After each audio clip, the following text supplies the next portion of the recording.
Hi everyone, I'm Michelle Kelly. Welcome to Be in the Change. If you guys have never seen me before, welcome. And if you have, welcome back and thank you so much. I decided to do a special video on Sunday. Not able to do my normal Sunday routine right now, and I'm sure a lot of you aren't either. I'd like to say we live in the greatest country ever, and there are some total badass Americans, showing their true colors right now. And, thank you to everyone who is putting their life at risk in order to help all of us who don't have to and who can't right now. And I know the fear of what's on the other side of this can be devastating and paralyzing. And what I feel like I need to do right now is shed some light and some hope. And I'm sorry to everybody who has to work right now and is scared to death. And I'm sorry for all of the sickness. And thank you to everybody who's going to work right now when a lot of us aren't able to and are told not to. And the funniest thing for me right now, funny, not funny, is, a lot of people want to help. And we are told the best way to help is to take care of ourselves. And how to do that is not to subject other people, not to hurt other people. And it's so funny that most people, as soon as they hear that going outside and being around others is gonna hurt somebody else, people don't want to hurt anybody else. And that is so beautiful, that most people don't want to hurt others.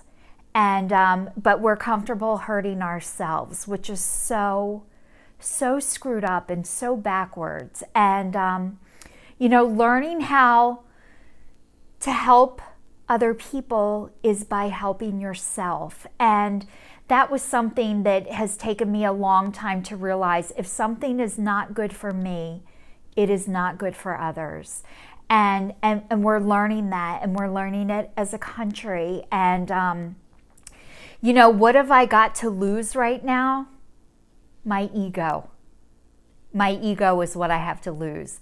And what I have to gain is compassion for myself and for others. And, the sharpest weapon on our body is our tongue and our mouth and our words. And they can be crippling, and they can be devastating, and they can really hurt people. So the one thing that I've learned that has helped me so much, and I didn't know this before, say what you mean what you say, and don't say it mean. And I always had a meanness, sharp edge on me, and I didn't even know it. So it was my underlying, screw you. And so I'm learning how to say what I mean and mean what I say, and not say it mean. And it's a practice. So I have to practice not being an asshole. And I've been an asshole, and I've done a video on this. And if you guys didn't get a chance to see my previous videos, I invite you to go back and watch them. They're on YouTube, they're on Twitter, they're on Instagram, and they're on Facebook. And it's Be in the Change, Michelle Kelly. So I just want to tell you guys really quick. It's easy for me to be an asshole. I've been one my whole life, and I'm practicing not to be. And I'll give you an example of my assholeness. When I was younger, because I don't smoke anymore, but if I needed cigarettes at the Wawa, we have Wawas in Pennsylvania, if you guys don't know what they are, but it's our convenience store, and it now has gas, and Wawas are great, and they're still open. But I would park at the Wawa in the handicap space if there were no parking spots to run in and get cigarettes, because I was only going to be in there for a minute, and I was going to be fast. Never thinking about there might be a handicapped person that has to stop at the Wawa. I never thought I never thought about a handicapped person until my cousin became a quadriplegic. Like, I never thought about stuff until I had to. So if I'm out in an event and there's no parking spot, I create my own, which is an asshole move. I should just, walk or get there sooner, which, so I'm practicing not doing that. And I'm practicing not parking like an asshole in a parking spot when I park crooked, instead of straightening out my car so other people can get around me.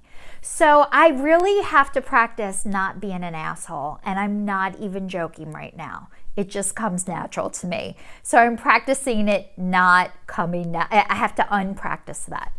I haven't picked up a blow dryer in over a week, which you guys can tell. I need the keratin treatment. But I'm just trying to be my normal, authentic self right now. And it's been a hard thing for me to be. I was walking today and I saw a woman and she was singing out loud. And it was so beautiful. And I could hear her singing out loud. And it reminded me of a time, you guys, I'm a storyteller, so I have a story for you. A couple years ago, first of all, I hate to exercise intentionally. So I try and find things that don't feel like exercise. And one of the things I used to do when I was younger is I used to roller skate. And I loved roller skating, and it never felt like exercising. I wore roller skates for so long that when I would go by people, they're like, they still make those things? Good for you. Till I finally had to conform to rollerblades because I don't deal with change well. So I was wearing rollerblades. And I cannot rollerblade anymore, and because of my back and my legs. And the last time I went rollerblading, there was a hill I used to go down, and every time I went down this hill, I used to wish I could put my arms out like I'm flying, like on the Titanic when Rose put her arms out. Like, I wanted to do that, but I would pass by people and I was afraid to put my arms out. So I started by putting my arms out when nobody was around, when nobody was watching or there to watch. So I would put my arms out when nobody was around. And then the last time I went rollerblading, I put my arms out and there were people around. And that moment, I felt so free, and I knew I was free, but I could never rollerblade ever again because of my back problems. They're so bad. My toes were numb the whole time. 4 days after that, I could barely walk, and I had to get rid of my rollerblades. And talk about devastating. But so now I have to look at all the things I can do. And right now, what I can do is I can walk. So when I got to walk outside today and hear this woman sing, it was so beautiful. And I guarantee you, if our country was not in the situation that it was in, that I wouldn't have been able to see this woman walk outside or hear her sing. And she looked free, which is what I want to be and what I aspire to be. And I learned this one technique on a retreat that I was on a couple months ago, and it is a great stress reliever and stress. I thought it was amazing. I'm going to do it with all of you right now, and if you guys could stand up and do it with me, I would love that. And if you're not able to, that's okay too. But it's called laughter yoga. And I'm here all by myself. I am going to do this for you guys. I hope you're able to stand up and do it with me. So you can either laugh with me or laugh at me. And I'm okay with either. But this helped me so much. I thought it was so wonderful that I want all of you to be able to laugh with me right now. But if you can't, you can laugh at me too. I'm okay with that. So I am going to stand up right now. I have a microphone on me, so I'm going to move this back a little bit. I am videotaping myself doing this. And I'm in my pajama pants, and I don't care what you guys think right now. Well, I do, but I'm going to try not to anyway.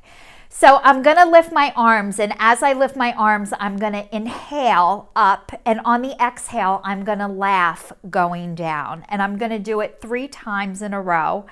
So just to tell you guys what I'm planning on doing before I do it. So if you want to do it with me, I hope you're able to stand up, and if you're sitting in a chair, that's okay too.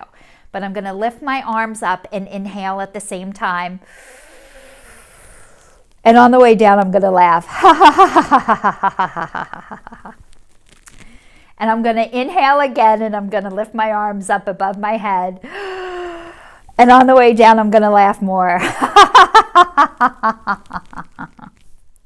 And on the third time, I'm going to lift up and inhale again. And on the way down, I'm going to laugh even harder. So that is me. This is my laughter yoga that I learned, and I hope it can help all of you just relax a little bit and take a deep breath and breathe and learn that I've learned all of these tools of what to do to survive on a daily basis. And even though I have all of these tools, I forget to use them. So I want to remind you guys to take a deep breath and to breathe and to try and laugh. I know this is not a funny time and this is not anything to laugh about, but we have a lot of things to be grateful for. And if you're watching this video, you have internet access and you are breathing. So I saw Kathy Lee Gifford say, if you have a pulse, you have a purpose. And right now, whatever you are meant to do, even if it's just being, that is enough. And if you're able to do more, I hope you're able to do that. So stay tuned. Thank you so much for watching. Share this if you think it'll help anybody. And I'm Michelle Kelly. I'm on Being the Change. And I hope that you guys are able to follow me. And I'll see you all soon. So stay tuned.